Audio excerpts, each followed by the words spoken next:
I think we are live. Give it 2 minutes for people to join the chat. A minute.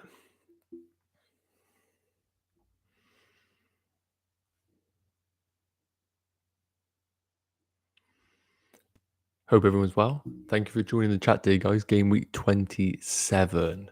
Of course, game week 26 hasn't finished yet, so we have got a lot to look forward to. So, yeah, guys, let me know in the chat how you're getting on this game week so far. Sammy, how are you doing, buddy? You okay? Hope everyone's doing well so far. Obviously, we have Everton to play tonight, so bit of a for those who don't own Calvin, could be an interesting game week so far. But just wanted to introduce myself. Obviously, FPL Nacho, the guy who pronounces Regulian wrong, you know, the other half of the FPL fan show. So today we're doing a bit of a separate video. Our usual video is on Fridays, where we do the main show alongside my bearded friend FPL Prince, who is going to be joining in our usual mainstream live chat on Friday, previewing game week 27. But this is just going to be a bit of a shorter, condensed version where we'll be chatting about game week 26, kind of just reviewing some of the hot topics so far that's gone on, because obviously we're only halfway through, and then we're going to be looking ahead to game week 27. So I really appreciate you guys. Hit that like, subscribe, notification bell, just to let other people know that this is going on, and hopefully we can cover some good topics in this video. So Liam, hi mate, how we are doing today? Just going to give people a few minutes to kind of join the chat, and but just to give you guys an idea on how this video is going to pan out. First, we'll be covering a couple of hot topics. We're going to talk about Spurs assets, and then we're also going to be looking at Liverpool assets, mainly Mohamed Salah, the man who is obviously on a bit of a poor run right now. Then I'm going to be looking at some interesting players to pick up ahead of game week 29. Then I want to open this up to you guys to have a little chat in the community. Let me know the sort of problems you're having ahead of game week 27. And then, of course, any other bits. And yeah, then Friday's chat is going to be mainly talking about my team, FPL Prince's team, and taking as many last minute questions as we can, as well as the important captaincy discussion, because we all want to hit that captaincy. And with Man City double up, I think there's going to be a lot of interesting picks that game week. Joel, how are we doing, mate? 54 points so far. Triple captain Kane. Looking forward to the game tonight. Bought in Barnes for this week, though. Yeah, I think a lot of people got caught out by Barnes this game week, and really one of those scenarios where you just got to hold your hands up and think it's just not your day, really. And we'll talk a little bit about Barnes' replacements later on in the video, because I think that's be quite an interesting topic going forward for those managers who got really, really unfortunate with that injury there. So right. So I think we're going to move on firstly to the first topic, and that is going to be Spurs assets. Now, I think it's going to be quite an interesting topic after the 4-0 victory against Burnley. And I think a lot of managers are thinking to themselves, is Bale the answer to my problems? Now, if you're sat in a position where you're probably in the millions kind of rank, or in a rank that you're not really interested in, at 0.8%, Gareth Bale is probably offering the biggest potential you could ask for at this stage of the season. Now, I'm going to quietly, downplay this potential on him, and I'm going to try and back that up a little bit, because I think he is an excellent option, but I think there's a better option, and he's 50% owned. So, first and foremost, the game against Burnley. Wow, it was pretty clear that Spurs were, from the off, really going to be winning that game. If you guys haven't already, be sure to check out Planet FPL Pod, because James covers that in so much detail about Spurs. But it was pretty clear from the outset that Burnley just didn't really, learn from anything from their previous destruction of 5-0. And really, they didn't pick up early doors. Kane, obviously, Bale and Son were running riot in that game. And I think it's really important to note that we need to look at these assets over a longer term rather than a shorter term. So, of course, everybody's looking at Bale, the kind of shiny asset, and thinking that this could be the guy who's going to be propelling them up the ranks. And I do think that when you just need to take a little chill out and just kind of assess what we've got in front of us. So, first and foremost, let's talk about Harry Kane. Now, real popular triple captaincy option, and I think he's going to have potential against Fulham as well. I think it'll be tough cookies. We're going to see how strong they are against this Spurs side, but I do think that Harry Kane, if you did bring him in, excellent hold, and I think going forward he's going to be a great pick. But the real deliberation is between Bale and Son. So which one do we go for? So I'm in a position right now where I have the opportunity to go into one of these two, like a lot of people I imagine in the chat are looking at getting into. And It's a real tricky one right now because it poses such contrasting opportunities. So we currently have Gareth Bale at 0.8% ownership, and then we have Son at 50% ownership. So straight away there, you're basically bringing in a player that is complete template, or you're bringing in a player that offers unbelievable upside. And I do think that's really going to be dependent on what kind of manager you are. So if you are in a position in a rank where you really, really need a differential, then I think Bale could be your man. But quite a few caveats are going to be around Bale, where I think Son counteracts that. And I think first and foremost is fitness. We need to remember that Bale hasn't played any of this season really going forward. I think he's been kind of picked up in a few situations where obviously he has hit the mark, a few Europa League games, and especially this Burnley game. But I think we need to look at it at a longer term picture and think to ourselves, is he going to be playing every game going forward? And I think the big question marks over his fitness, and that is where the problem lies with Gareth Bale. Whereas when we have Son, we're looking at him, we've got 50% ownership. And of course, he plays most games, and I'm expecting him to play most games going forward. Whereas Gareth Bale, the question mark is he going to be able to sustain that form longer term with his minutes? And I think that's the big question right now, and whether you want to take that risk. I think the big thing as well is looking at that game against Burnley. I think a lot of people are looking at Gareth Bale and thinking, unbelievable performance. And yeah, it was an excellent, excellent game. But if you actually look deep diving into the statistics, Bale posted a non-pen XG plus XA, so expected goals and expected assists of 0.78, whereas Son posted a non-pen XG plus XA of 1.97. So whoever did watch that game, which should come to no surprise really, because Son could have had a haul that game, but there's a real big difference there between Bale and Son. And I think for me personally, if Bale was posting the 1.97 result there, I would really be screaming out at Bale possibly being the number one pick. But if Son has a 50% ownership, pretty much identical price, 9.5 million to Bale's 9.3 million, and is posting them kind of stats, I think that suggests that not only Bale coming to the side is benefiting Spurs, but it's also benefiting Son.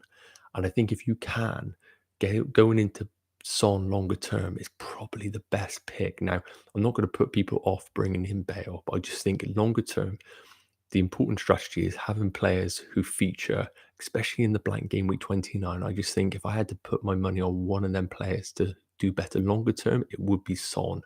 So it'd be interested to hear you guys in the comments. Who is your preferred pick, Bale or Son? Because I personally think Son is the better pick.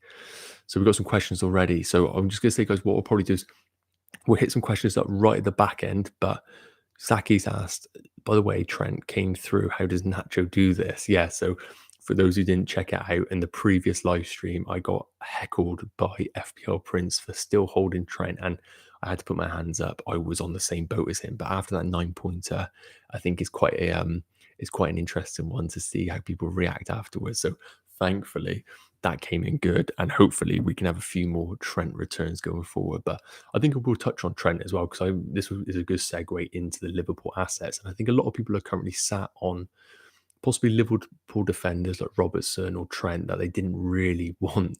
And after getting that clean sheet against Sheffield United, they're probably thinking, okay, these guys are going to be proven into good differentials. But I think although Trent picked up a 9-pointer and he was in a position where they kept a clean sheet, I still aren't seeing enough from the Liverpool defence to justify anything going forward. And I think it's very much a territory we all talk about in the FPL community of it's a don't buy, don't sell situation. I think that's exactly the same for Trent or Robertson.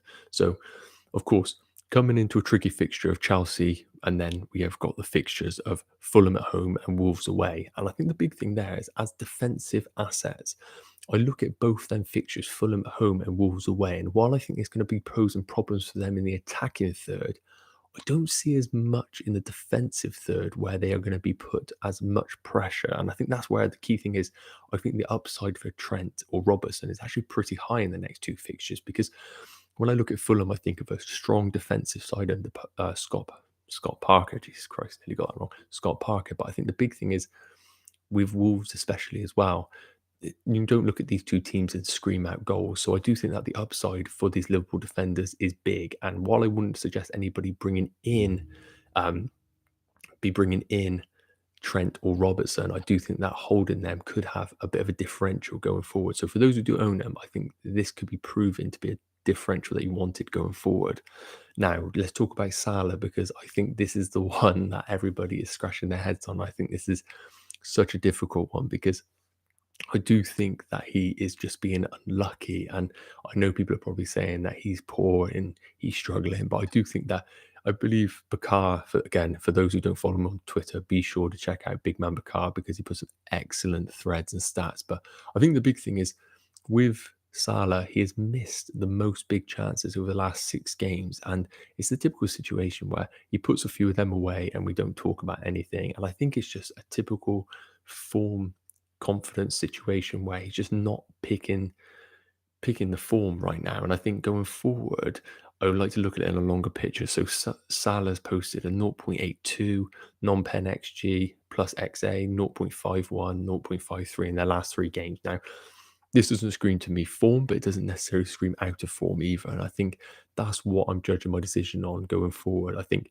while Salah isn't proving his price tag, I think that he has the potential to still justify his price tag in the next 2 fixtures. And I wouldn't necessarily say that selling him is the best move. I think that holding him is probably the best strategy going forward with Fulham at home and Wolves away. I think that these are 2 fixtures that could suit Salah. I think Liverpool need victories. And I think unless you are going across into, maybe a Kevin De Bruyne, I think holding Salah is your best move. So it'd be interesting, guys. Let me know in the chat, what are your plans with Salah? Because I think he is really causing the divide right now between people who think he's going to be regaining form and those who think he's completely lost form. I personally think that he's one to hold for sure. So Nuclear Atoms, thanks for joining, mate. Forster got picked today ahead of McCarthy. Thoughts on the Southampton defence now? Oh, okay, that's a big blow for McCarthy owners there, because that's quite an interesting one. I think there was a lot of talk about McCarthy possibly losing his place, and I think going forward that is going to be causing a bit of issue, especially with Southampton's double game week. Of course, they're playing right now. That's going to be a real tricky one going forward. So I do think that with Southampton's defence, I wouldn't necessarily be moving into them right now. I think if you own them, you probably hold. I think with the McCarthy situation, if you have a second playing goalkeeper, then it's an opportunity to move away from McCarthy. But right now, I would say that if you hold any Southampton defenders, I would probably just stick with them for now, because of course they have Brighton at home. We're not sure what Brighton are going to be turning up in the next game week, because I think there is potential there for Southampton. But if you're a McCarthy owner, then it could be one to monitor, because if the press conference comes out that he got dropped due to form, then he could be one to sell going forward. So yeah, that's kind of the 2 main topics I wanted to cover, mainly with Spurs assets. As I mentioned, I think Son is the best asset between him and Bale. And then outside of that, I think that Harry Kane is just an excellent option. Defensively, I still wouldn't probably touch Tottenham assets. But if you were building a squad for the game week 29, then I think that the likes of Reguilon, got that one right, or probably just Reguilon in that team is going to be the one that you're going to be picking for game week 29. But when it comes to Liverpool assets, I do think it's a situation right now with the 2 fixtures that it's probably a don't buy but don't sell situation. And I think I'm going to be doing the same strategy over the next 2 game weeks, especially with them blanketing game week 29. Seems a perfect kind of dead ends to get them out your side if you need to. So is it Chang? Hey guys, I have Son and Kane, so I don't want Bale. But what would you do to recommend about Barnes' injury? Yeah, so I think this is a perfect opportunity to talk about the Barnes injury. And first and foremost, I want to say that those managers who did bring in Harvey Barnes, it's just a fortunate situation. It's not bad FPL play. It's just one of those scenarios where you get unbelievably lucky. I know a lot of people went from Maddison to Barnes. Of course, that didn't turn out well, but as long as you make them decisions with the right logic, then you can just fall back on that and then you can move on. Otherwise, if you make some kind of radical decision, then you can't really justify that move. But Barnes was probably a justified move. So don't panic about the Barnes move. But what we'll say is there are a couple of alternatives out there that I think are completely dependent on your team strategy going forward. So what I would say is if you are planning on fielding a team for game week 29 without your free hit, I think you have priorities in your team, and that is going to be Spurs, Leeds, Aston Villa, and of course one more that I'm missing of Arsenal assets. So I think first and foremost, you're not going to be affording a Spurs asset unless you have money in the bank or a cash cow in your team to upgrade into Son or Bale. So first and foremost, if you do have the money to go from Barnes up into Son, then that is the first and foremost move. I think that is a brilliant option. However, if you just have the cash in the bank for Barnes and you can't move up, then I think you're really looking at the Leeds Rafinha option is probably your best pick. I think he covers game week 29. And those who haven't been watching Leeds games, he's been probably one of their best assets. Been really unlucky to not necessarily get more returns. But I'm conscious that a lot of people do own Rafinha. So I think Grealish, and it's been mentioned in the chat, he's probably the one that's going to be a bit of the game changer there, really. He's going to be coming back from injury. A lot of talk that he might be back for game week 27, but it's worth monitoring the press conferences or things like that because they will get confirmed, hopefully, in the coming few days. But I think if you can get Grealish, I think he unlocks a lot in the Aston Villa side. And I think what he would do to Watkins, especially as well, is going to be a lot better than previous game weeks. So let me know, guys, in the chat, guys, if you think Grealish is going to be fit. But I think he's going to be an excellent option. If you can get Grealish, I think he could be a brilliant move. I think the one from Arsenal that I'm going to be targeting in the Arsenal midfield, and probably the only one that you feel confident going into, is Saka. Of course, didn't start in game week 26, but I don't think that was reflective of his form. It was more a case of, just fatigue, running into the ground. I think he's one of Arteta's key men. And I think going forward in game week 29, especially, Saka is a really good move. So I think Saka probably is below Rafinha and Grealish, but I still think he's an excellent option.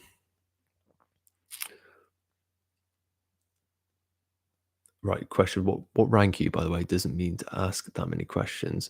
If that was to me, sorry for rank. I'm currently sat at 12k. So doing okay.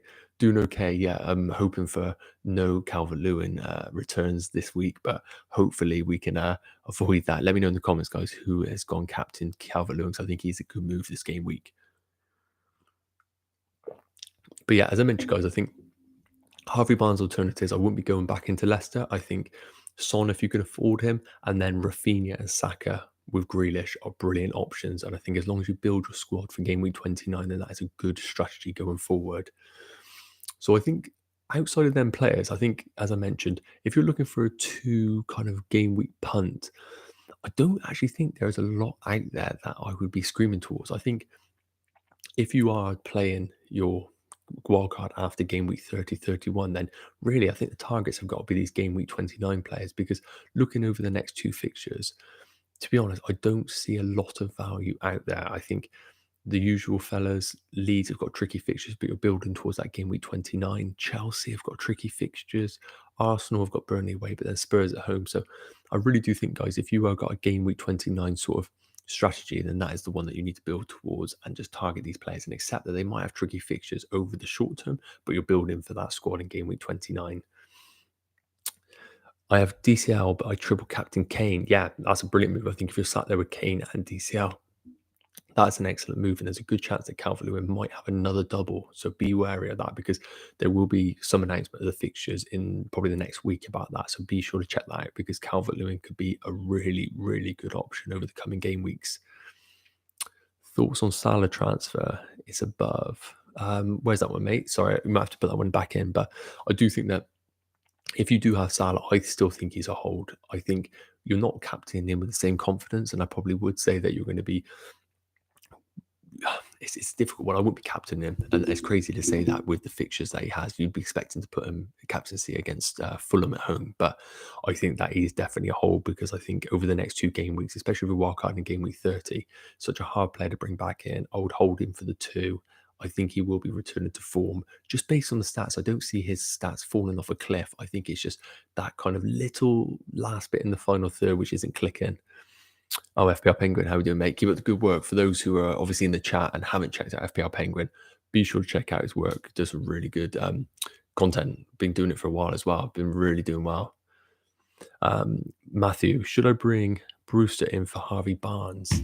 See, I wouldn't be moving. Of course, like Brewster is obviously a forward in that situation, so you would have to do a bit of a sideways rejigging your team. But I really don't think that Brewster's justified. I think there's a lot of chat about him possibly getting played in the last few fixtures, kind of getting built towards the kind of fixture of them moving into the championship and giving Brewster minutes to feature. But until we really see that, I think Brewster is an option. The only way I'd say that is if you were to move Brewster into your side as a cash cow to upgrade into another player. Reply to my questions. Right, give me a minute, Sammy. Let me have a look.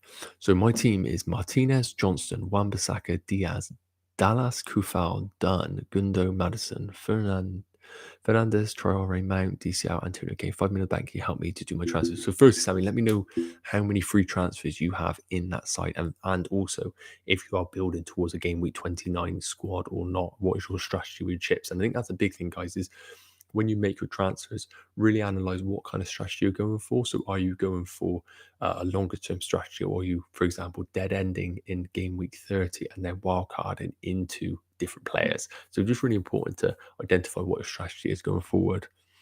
Okay, so one free transfer. Okay, so again, what kind of strategy are you going for? Are you going for a wild card at any point? Because then we could look at players just to target for game week 29. Or do you have a free hit? If you have a free hit, then obviously don't have anything. Okay, right. So we're building a team longer term. So I do think that the big decision is going to be Fernandez and what to do with Fernandez. So of course, you only have one Man City defender and you have one Man City midfielder. So I do think that there is potential here to possibly go into Kevin De Bruyne. Now, we haven't really talked about Fernandez into Kevin De Bruyne, but I think that that could be long-term a bit of a move. So just talking about Fernandez right now, and the reason I talk about this is because we're going to be talking a lot about this on our Friday main live stream. So if you guys haven't already, be sure to hit that subscribe and notification bell, because me and FPL Prince are going to be talking a lot about our teams in particular.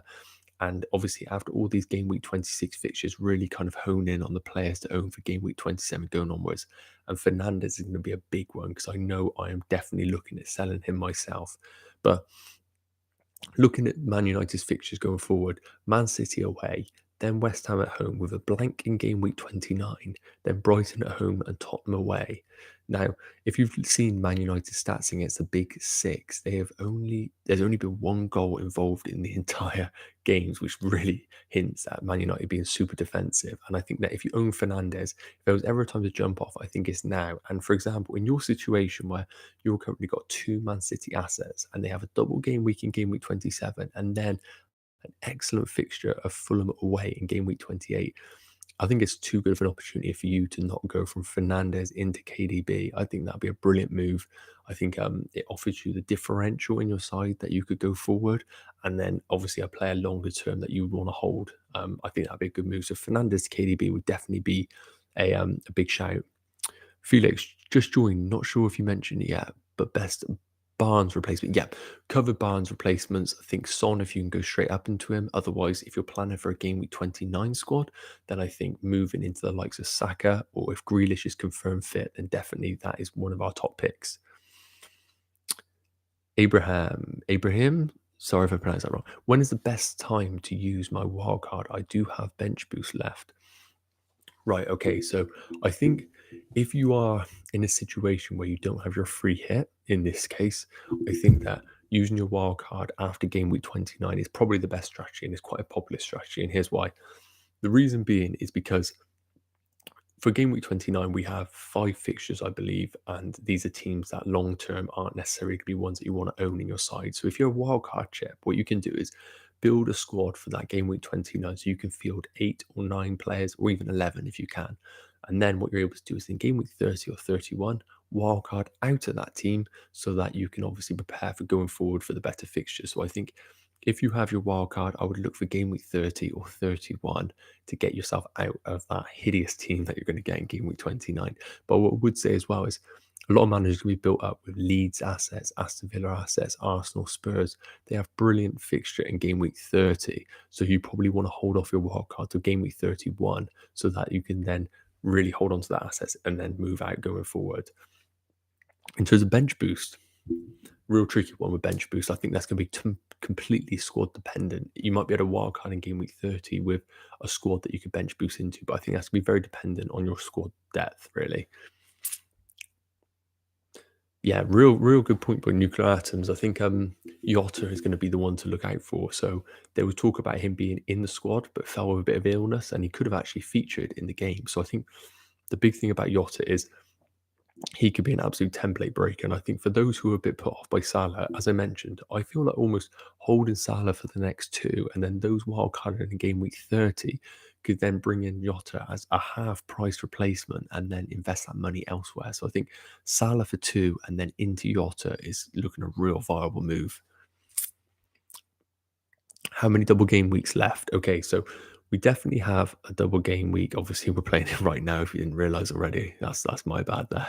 We have a double game week next week, and that is obviously the Man City double game week. So they have got Man United at home, Southampton at home, and Southampton, of course, have got the double other side, which is Sheffield United away, and then they also have, my eyes adjust, Man City away. Then there is a possible double game week in 28, and that is going to be for Everton and Aston Villa. So that is definitely one to look out for. And again, if you do not follow Ben Crellin on Twitter, then you have to do it, because this guy is an absolute king of spreadsheets, and he kind of, what he does is he narrows down the probability of fixtures falling into different game weeks and really helps you long-term plan your strategy. So if you haven't already, Ben Crellin on Twitter, he will be the first man to know about these fixture changes, and game week 28 could be an excellent option for those who own Calvert-Lewin for him to go forward. So I think, yeah, that is the main one for them. Thoughts, so Nuclear Atoms, thoughts on TNA transfer for next week, and are Arsenal now rotation risk like pet roulette since they are all in the Europa League? Yeah, so firstly, I think TN is a good move. He's going to be a minutes guarantee going forward because he's one of the main men in that defense, and I think he has attacking output for sure. So if you can go in TN, it seems a bit of a luxury move, but if you're building your squad for game week 29, I think that's a solid move. Whether it's rotation, yeah, I think there is rotation, but I think in a player like Tierney, who they haven't really got a replacement who can fill that kind of role he does, I think he plays most game weeks. So I wouldn't be too worried about him there.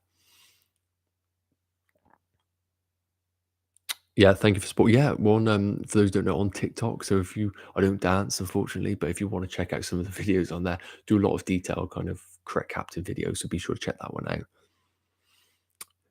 When should people use their triple captainship if they still have game week 28 or wait for another game week? Okay, so a lot of people are talking about the Man City fixture coming up next game week. Man United at home, Southampton at home. I'm not too thrilled about that one. And as I mentioned, the Man United form that they're in right now kind of hints that it's going to be a bit of a tricky game for Man City. I think they'll win, but I don't think they're going to be blown away Man United at any threat. So I think you could double up on a Man City, maybe a defender for a triple captain, but I'm always a bit underwhelmed by triple captaincy. Otherwise, longer term, of course, as I mentioned, we have the Everton double game week, which might happen in game week 28. That could be a potential for Calvert-Lewin in that fixture. But otherwise, I think if you held on to your triple captain this long, I think you're probably looking at possibly a single game week as your best potential going forward. Now, just looking at the fixtures in general, nothing necessarily screams out value because, as I mentioned, are you going to have the trust in Mohamed Salah? Game week 33, Newcastle at home. Don't know if there's necessarily going to be value there, but I think if you held it on this long, I think it's completely dependent on kind of like gut feel on fixtures, really. Looking forward to bringing in some differentials in game week 31 wildcard, like the look of Neto. Yeah, so there's some really good rotation with kind of teams from game week 30 onwards. I know Wolves, Chelsea, Arsenal look good, so I think for sure if you have a wildcard, there's good differentials there going forward. Do you think Foden is a shout for next week? No, unfortunately not. I think Foden's a really, really good option, but he just doesn't get the minutes, and they're too risky with him. I think if you can, Kevin De Bruyne is the man going forward, and Gundogan, I wouldn't go into Foden, especially when Gundogan's $1 million cheaper. I think he's the better option for sure. So I think we're going to probably call it there, guys. Any more questions? We'll do another few minutes, and then we'll probably call it. Matthews asks, where do I start in goal, Mendy or Martinez? Right, so I think If you had to pick between Mendy or Martinez, I probably would go for Martinez. The guy is absolutely killing me. I don't know anyone else who doesn't own him, but every time you look at your phone, it looks like he's got a 10-point haul. It is unbelievable. Probably one of the FPL assets of the season he's got to be in for a guy who plays it and commits so much of his time. I cannot believe I have not owned him, but that's going to be one of the mistakes I look back on over this season. But I think I'll probably go Martinez. I think that's probably the better pick. Thoughts on Veltman for game week 29? Yeah, again, Brighton look really good for game week 29. Their defensive assets and the stats that they're posting look really, really solid. So I think that Newcastle fixture could be a really good game week for returns. Veltman wise, I'm not totally sure on his minutes, but I know that he has been playing recently. I still do think that I would probably go for Dunk. I think he's probably the best pick, but maybe even Lamptey, if he returns, he could be a good option. But yeah, Veltman, if his minutes are strong, I think he could be a good pick. Okay, so I think we're going to round it off there. Let me know, guys, what you thought about this. I hope it provided some value. I'm looking at possibly doing this once a week going forward at the start of the week. So let me know in the chat if you think that this has been useful for you guys. And as usual, we're going to be kind of doing more content throughout the week going forward, obviously on Twitter, Instagram, and of course we have our main live stream on Friday with the FPL prints, and that's going to be a lot more detailed, talking about captaincies and mainly just talking about the best players to own and have a bit of fun, obviously, because you don't just want to see me every week. But if you did enjoy this, please give it a like, because it'd be great to see if you guys found any value in this. And as always, please like, subscribe, notification bell, and I will see you guys on Friday. So have a good game week, and I'll see you then. Cheers.